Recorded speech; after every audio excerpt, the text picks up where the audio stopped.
La plupart des gens sont plutôt en rébellion dans leur jeunesse et finissent par se ranger en vieillissant. Les créateurs suivent souvent le chemin inverse. Jeunes, ils ont une conscience aiguë de leur potentiel, ou certains pour les musiciens par exemple de leurs dons, et de leurs différences, et adoptent pour défendre leur peau et leur droit de ne pas être comme tout le monde, une attitude aristocratique d'esthète ou de dandy. Ça c'est l'ado quoi. Ils affectent alors de voir les choses de loin, de haut, souvent avec mépris, comme de vieux sages prématurés. C'est avec l'âge que leur vient peu à peu la conscience d'une responsabilité civique particulière, à mesure que le poids de la vie les amène à se sentir de plus en plus incarnés. Alors ils deviennent souvent des dissidents, des révoltés, investis par les notions de justice et porte-parole de toutes les revendications des humbles, des humiliés.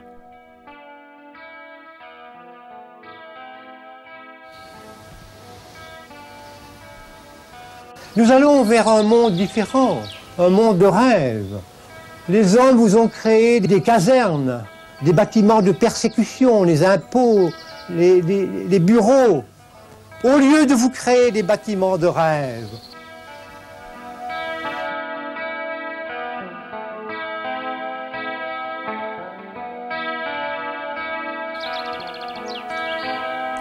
J'ai vu en bas. J'ai regardé en bas, j'ai vu, maintenant je sais, j'ai vu en haut, j'ai vu en haut, j'ai vu en haut, j'ai vu en haut, j'ai vu en bas, j'ai vu en bas.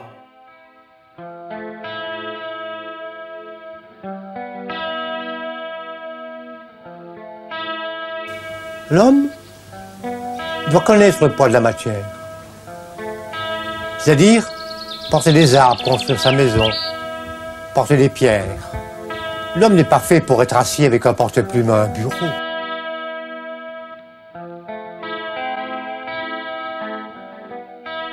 Kierkegaard définissait 3 étapes dans l'évolution spirituelle de l'individu.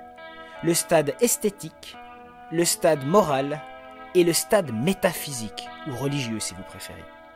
C'est à l'âge mûr que l'artiste prend vraiment conscience de son engagement dans la société. Ceux qui militent trop tôt ont parfois des fins décevantes.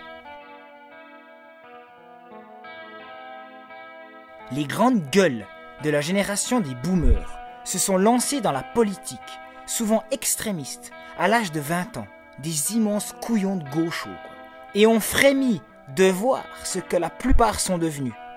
En fait, les créateurs ne devraient jamais se rattacher à aucune idéologie, ni aucun clan politique, ni de droite, ni de gauche, parce que ce sont essentiellement, et ce qu'ils doivent être, des libres penseurs, à la fois conscience critique, irréductible de leur époque, et emmerdeurs à la Diogène de leur société.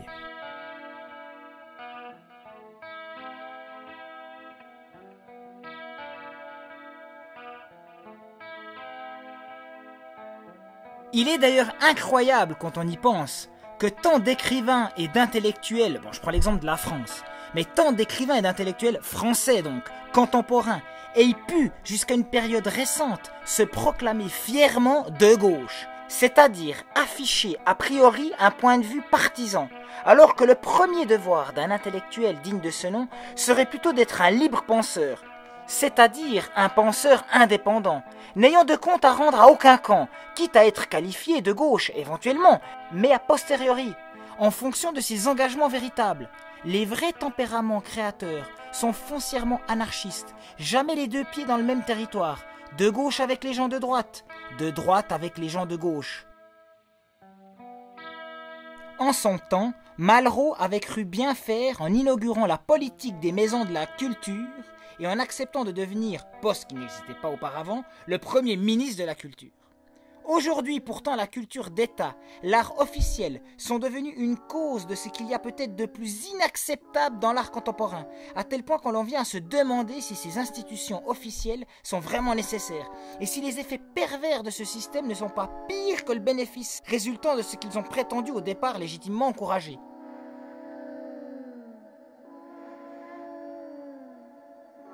En France, écrit Laurent Danchin, mais moi j'ai envie de dire ça, mais partout en Europe et même partout dans le monde, il serait grand temps de faire une perestroïka, mais culturelle. Peut-être sera-t-on amené un jour à oser envisager la séparation de la culture et de l'État.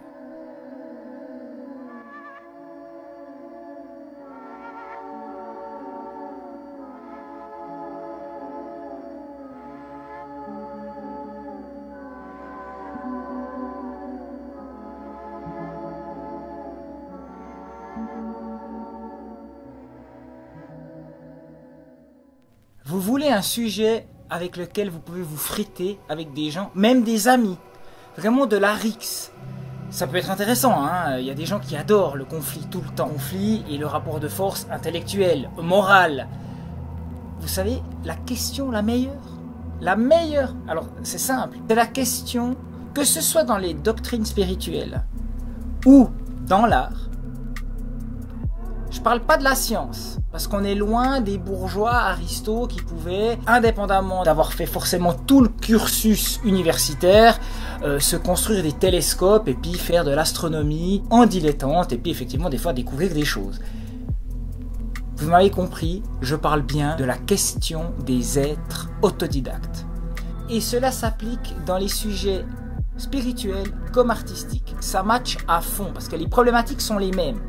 Peut-on avoir une discipline, une spiritualité, entre guillemets, autodidacte, une auto-révélation, ou est-ce qu'on peut aussi être autodidacte et de qualité dans le milieu de l'art? Alors il y a plein d'artistes qui n'ont pas forcément fait des beaux-arts, et il y a plein de maîtres spirituels, je veux dire, les brahmanes en Inde n'ont pas fait théol à l'uni, quoi, donc c'est bon signe. Lol, bon, c'est une petite boutade que je vous fais, mais c'est très intéressant de voir, parce qu'on va parler de l'art, mais tout ce que je vais dire sur l'art va s'appliquer aux doctrines spirituelles. La mysticosphère, on parle souvent des problématiques de l'art brut. Et c'est très drôle parce que l'art brut, ce sont effectivement des gens qui se sont débrouillés tout seuls et qui ont des parcours artistiques intenses, indépendamment du background des beaux-arts. Et j'ai dans mes interactions beaucoup de gens avec qui je partage des documents et on me partage aussi des documents. Et ça m'évite souvent, parce que je suis de plus en plus sénile et j'ai beaucoup de peine avec France Culture et j'ai des potes qui me font un petit peu des épitomés, des résumés si vous préférez, de certaines émissions qui peuvent être de qualité. Là, celle-là, elle est très mauvaise. C'est un podcast sur justement l'art autodidacte. Effectivement, ce podcast part du principe qu'il y a des gens qui apprennent seuls et ils intègrent bien sûr l'art brut dedans. Ces gens, normalement, devraient nous donner matière à nous poser des questions et à nous éclairer. Et au final, on a cette espèce de relativisme tout à fait postmoderne avec des gens qui sont censés être à l'élite. Finalement, te donne une chose, c'est que la culture t'apprend quoi? La culture t'apprend qu'elle ne t'apprend rien.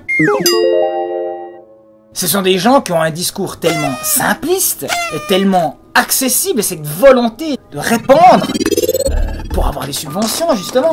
Donc du coup on a cette médiocrité qui arrive et qui finalement te donne, en tout cas rien de fondamental. Et forcément cette culture va s'approprier l'art brut. Et alors là, mon pote, il va péter les plombs. Parce qu'il n'y a rien de pire de voir cette branche qui pendant des années a craché sur l'art brut, qui a regardé d'un air dédaigneux, mais puisqu'il y a une volonté du peuple de s'intéresser à cette puissance, cette vitalité, cette force vive de la création, qui sont bien obligés de laisser de la réintégrer. Déjà, par le marché, parce que c'est super intéressant de pouvoir se faire des thunes en utilisant des anciens clodos. Et c'est là que ça va devenir intéressant, c'est carrément de dire, ce n'est pas un artiste d'art brut. Regardez, il expose à Pam Pam Pam, il expose à Cartier, il expose à la galerie machin. Et du coup, c'est un véritable artiste. On a le cas, par exemple, avec un artiste incroyable. Un artiste, un photographe brut. Oui, parce que les procédés techniques, généralement, éloignent les fous. Parce que forcément, il faut une maîtrise. On va plutôt voir les fous faire de l'art naïf, le dessin naïf ou de la sculpture un peu, voilà. Parce que la photo, ou encore moins la 3D, moi j'aimerais bien trouver de la création brute de 3D. Peut-être qu'il y aura 2-3 japonais qui vont nous faire des trucs incroyables. Mais pour l'instant, la photographie brute, il n'y en a pas beaucoup. Eh ben, il y en a un. Incroyable. Miroslav Tichy, qui est un mec qui s'est trouvé vraiment à la rue, un clodo qui pendant des années a photographié les gens avec des appareils photo qu'il construisait lui-même, avec des résidus de poubelle, il trouvait voilà, des canettes de bière, des lentilles de lunettes et tout, puis il faisait des trucs incroyables, avec une poésie qui mêle en même temps voyeurisme, obsession du corps de la femme, c'est quelque chose de fondamentalement malaisant mais en même temps fantastique. Enfin, vous connaissez pas Miroslav Tichy? Bon bah alors, attends, avant que je m'étale puis que je creuse un tunnel encore plus grand, c'est parti. L'homme que vous voyez sur cette photo est Miroslav Tichy, né le 20 novembre 1926 à Kijów. Il a étudié à l'Académie des Beaux-Arts de Prague. Durant les années 1950, il imite Picasso, Cézanne, Matisse. Bon, enfin, en gros, il suit les tendances cubistes et impressionnistes. C'est déjà has-been à l'époque, en 1950, mais voilà, il le fait, il est un peu paumé, il fait ça. Et tu vois dans son trait, dans ses dessins, qu'il y a quand même un truc, c'est pas net, quoi. Pendant le régime communiste, il était d'ailleurs considéré comme un artiste dissident. Il devait être une grande gueule, un peu fou, avec le coude léger sur la bouteille. En fuyant la police tchécoslovaque, il commença à vivre comme un vagabond, un clodo, un putain d'illuminé. Il fut considéré fou et jusqu'à sa mort, il vécut une vie d'autosuffisance et de liberté, loin des standards de la société. Quand il n'était pas en prison, interné en séjour psychiatrique ou perdu dans l'alcool, Miroslav va créer. Et là, il va commencer à balancer de la punchline. J'ai trouvé ça magnifique. Il faut dire que le mec, donc il s'est coupé des beaux-arts, il vit comme un clodo, mais lui, c'est pas ça le plus important. Pour lui, c'est de trouver une nouvelle voie artistique. Et qu'est-ce qu'il dit? Les peintures étaient peintes, les dessins dessinés. Qu'avais-je à faire? Avec la photographie, j'ai trouvé quelque chose de nouveau, un nouveau monde. Tichy réalisa en cachette de 1960 à 1985 des milliers de photos de femmes dans sa ville natale de Kijów, avec des appareils photo artisanalement construits avec des tuyaux de carton, bidons et autres matériels, mais je vais y revenir. Donc oui les amis, des merdes un peu à la Chomo, mais encore bien plus atteint, notre Tchèque se démarque avec l'une de ses particularités, qui était de fabriquer lui-même ses objectifs et ses appareils photo à partir d'objets divers. Ponçons par exemple ses lentilles d'objectif avec de la cendre de cigarette et du dentifrice. Il n'a jamais regardé dans un viseur car il n'y en avait pas.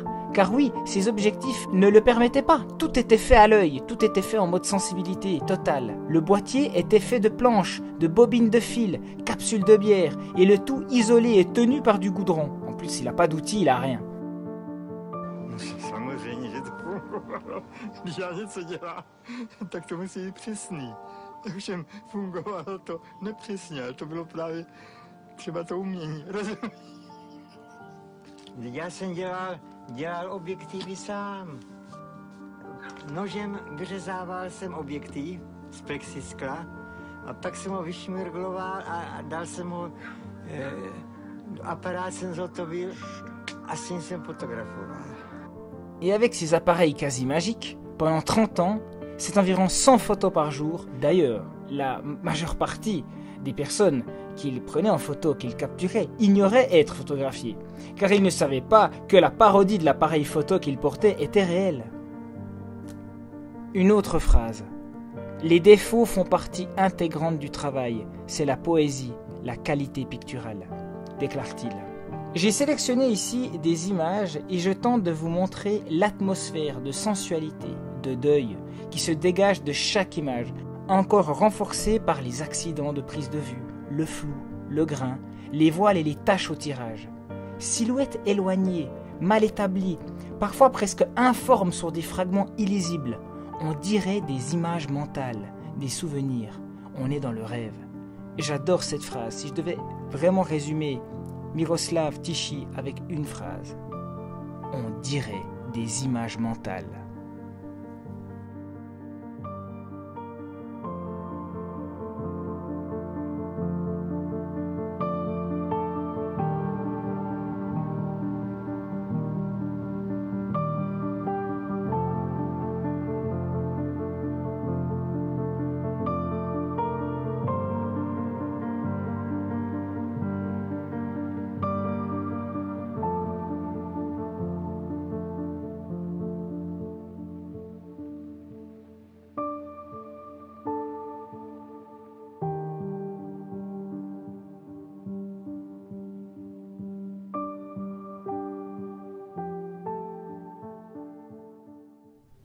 Voilà, des images mentales.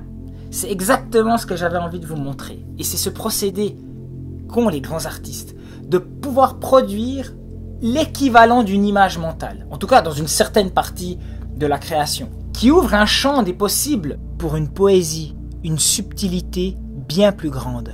À l'antithèse des galeries qui, elles, par le biais de la pure rentabilité, par la pure mondanité, s'opposent à un travail aussi génial que Miroslav Tichy. Et c'est là l'idée, parce que mon pote, il est photographe, il m'envoie ce podcast, il pète les plombs parce qu'il me dit « mais écoute ça, mais c'est incroyable ce qu'ils disent ». Disons, l'esthétique de la photoraté est quelque chose qui a été assez fertile dans le monde de l'art contemporain. Et donc, c'est à ce titre qu'il réapparaît, il est de nouveau ensuite plutôt regardé du côté du monde de l'art contemporain. Et il y a eu une exposition, par exemple, au musée d'art moderne au Centre Pompidou, où effectivement, à partir de cette exposition au Centre Pompidou, bien effectivement, de fait, cet artiste n'est plus vraiment étiqueté outsider, mais plutôt du côté de l'art contemporain. En fait, l'art contemporain s'ouvre à cela. D'ailleurs, il a bien raison.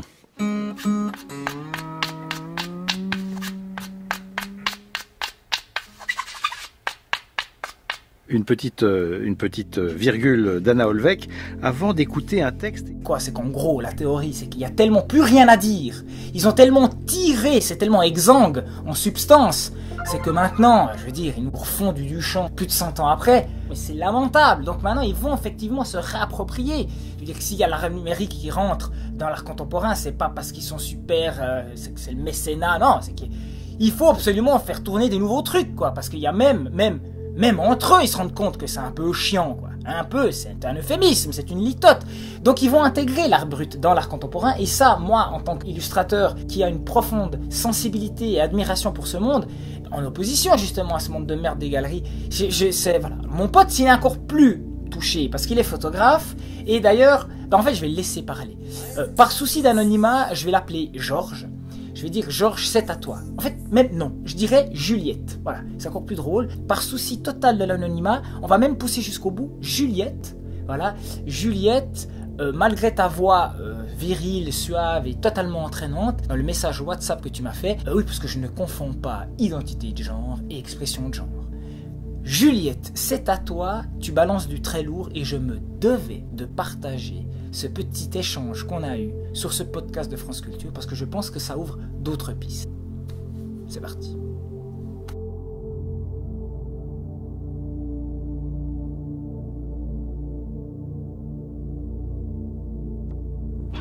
Alors, je t'envoie un truc. La matière, c'est la vie aussi. Toutes ces idées qui viennent, il faut les attraper comme des mouches quand elles passent.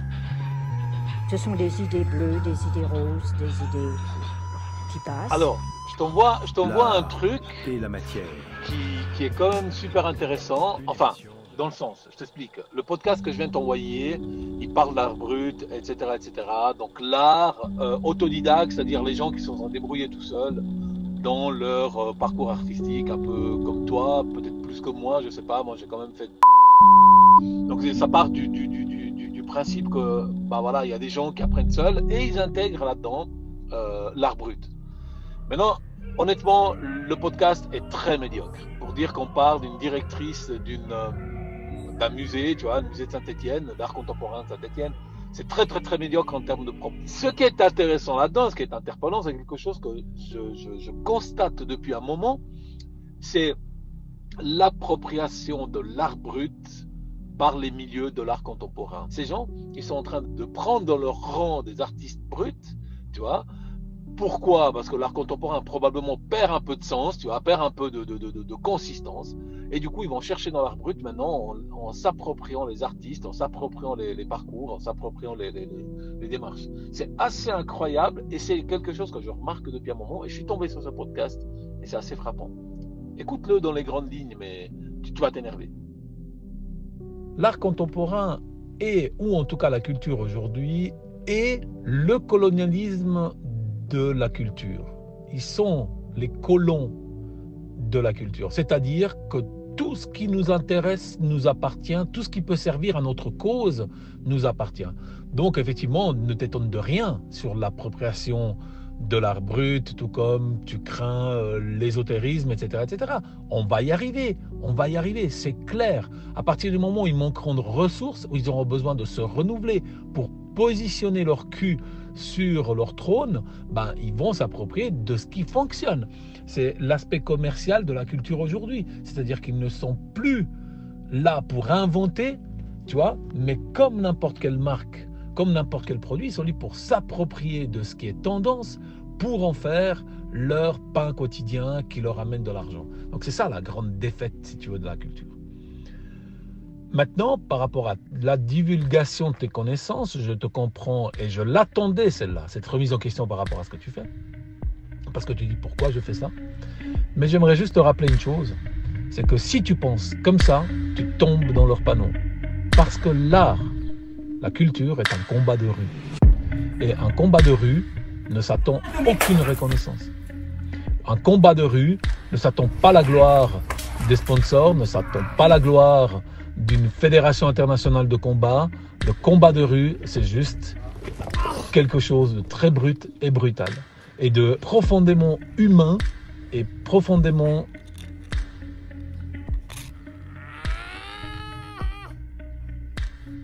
j'ai envie de dire presque culturel, d'une certaine manière. Mais c'est un combat de rue, si tu veux. Tu vois, la divulgation de l'art, la divulgation de la culture, c'est un combat de rue dont tu t'attends rien en retour. Ça va de la conscience personnelle.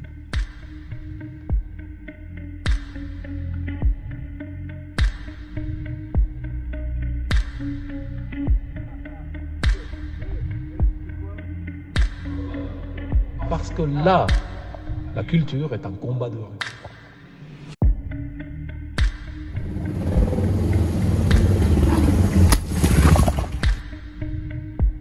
Et un combat de rue ne s'attend aucune reconnaissance. Un combat de rue ne s'attend pas la gloire des sponsors, ne s'attend pas la gloire d'une fédération internationale de combat. Le combat de rue, c'est juste quelque chose de très brut et brutal. Et de profondément humain et profondément, j'ai envie de dire, presque culturel.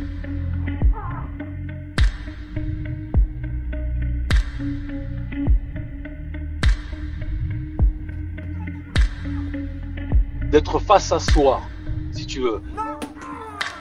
Ça, c'est le but de l'artiste, c'est-à-dire de mettre les gens face à soi, c'est-à-dire de faire en sorte que l'art soit une sorte de miroir.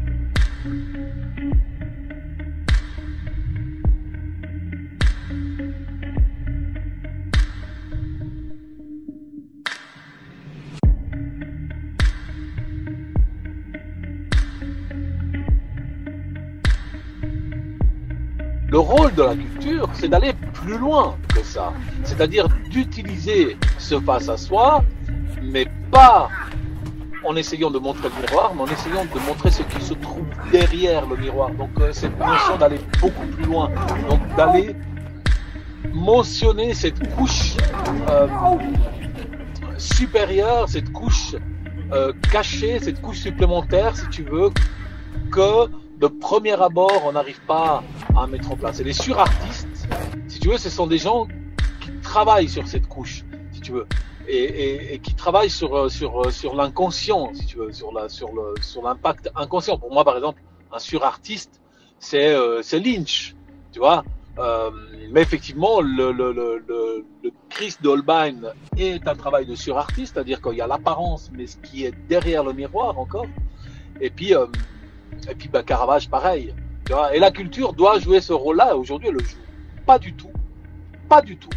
Aujourd'hui, la culture, c'est un peu comme s'approprie des choses parce qu'elle est incapable d'inventer. Donc, c'est une forme de colonialisme. Mais surtout, ils en sont à un stade de communication. Ils sont la com. Ils fonctionnent comme la communication. En fait, la communication a réussi à bouffer le peuple et ensuite a réussi le pari de bouffer son principal rival, la culture. Et donc de créer... de mettre en force, en position de force, la contre-culture et le populisme en termes d'image, en termes de communication par l'image. Donc c'est ça la grande défaite de notre civilisation.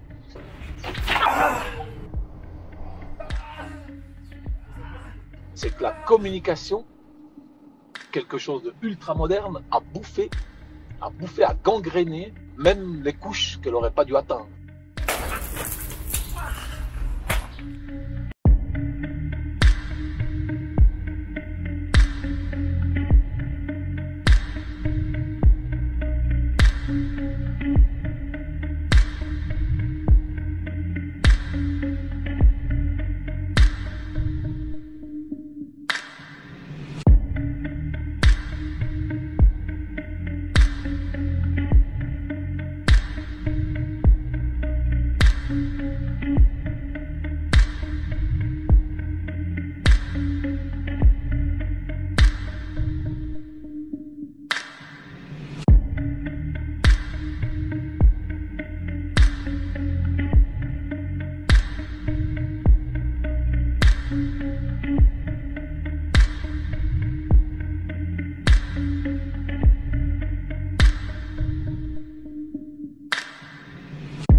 Voilà les amis, cet épisode un peu spécial s'achève ici. Sachez que je remercie tous les potes qui sont venus, qui résument un peu tout le bordel que j'ai dans ma vie. Il y avait des gars de la mysticosphère, des anciens élèves, des gars du powerlifting, des gars de la muscu, des gars des arts martiaux, des potes d'enfance. Enfin voilà, je leur ai dit les gars, j'ai besoin de vous, j'ai besoin que vous me fracassiez la gueule. Alors vous avez bien compris la déconne et que la violence est, j'espère, maîtrisée et sublimée. En tout cas, vous pouvez me soutenir, ça me fera toujours du bien. Et sachez que dans tous les cas, la mysticosphère demeure. Pour ces belles paroles, n'oubliez pas une chose, bien sûr, même dans toutes les pires conditions, c'est de prier, non pas pour demander, mais pour remercier.